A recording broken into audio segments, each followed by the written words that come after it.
a primetime speech, and a list of grievances. Hours after he was formally charged in New York, Donald Trump gave remarks from Florida long on complaints and light on applause lines.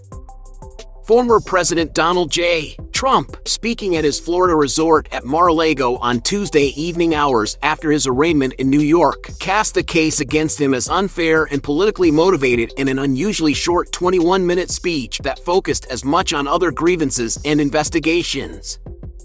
Standing before his family members, Republican Party officials, and allies, Mr. Trump called the Manhattan District Attorney, Alvin L. Bragg, a criminal, claiming without evidence that Mr. Bragg had leaked information from the grand jury. And Mr. Trump also called the judge overseeing the case, Juan Merchan, a Trump-hating judge with a Trump-hating wife and family. In the courtroom during his arraignment earlier on Tuesday, Justice Merchan admonished Mr. Trump about his public remarks, urging him to refrain from making statements about the case with the potential to incite violence and civil unrest.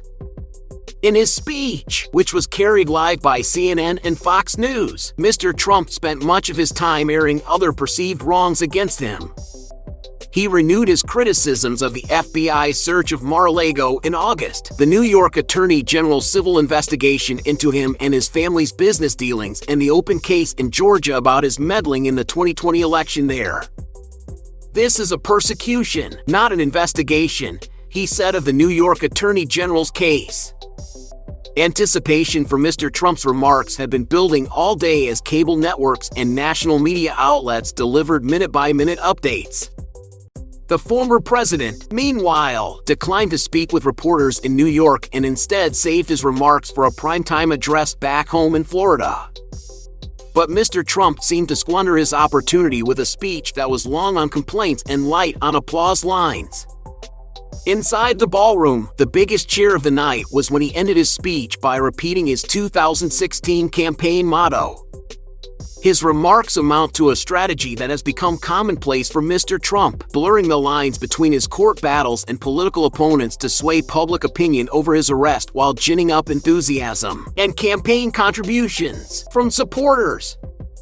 The ballroom at Mar-a-Lago where Mr. Trump spoke, the same spot where he announced his third White House bid in November, was set up with a wide walkway for Trump allies and relatives to make their entrances. The design also divided the room in a way that made the crowd appear larger than it was. Roughly 350 seats were set up for the audience, which included two of Mr. Trump's adult children, Tiffany Trump and Donald Trump Jr., as well as Representatives Matt Gaetz of Florida and Marjorie Taylor Greene of Georgia, both far-right Republicans.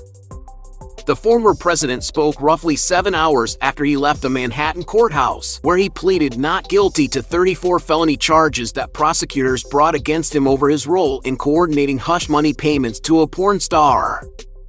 He is the first former president to face the prospect of a criminal trial. Mr. Trump has long aimed to paint himself as a target of politically motivated attacks and claimed the charges against him were baseless. Shortly after being indicted by a grand jury last week, he issued a statement calling the indictment political persecution and election interference at the highest level in history. His message has resonated with supporters. Since his indictment, Mr. Trump's poll numbers in the 2024 Republican presidential primary have risen by double digits, even as some longtime supporters have slowed in their rush to defend him. As he was arraigned on Tuesday, a crowd of his supporters gathered in the streets outside the Manhattan courthouse.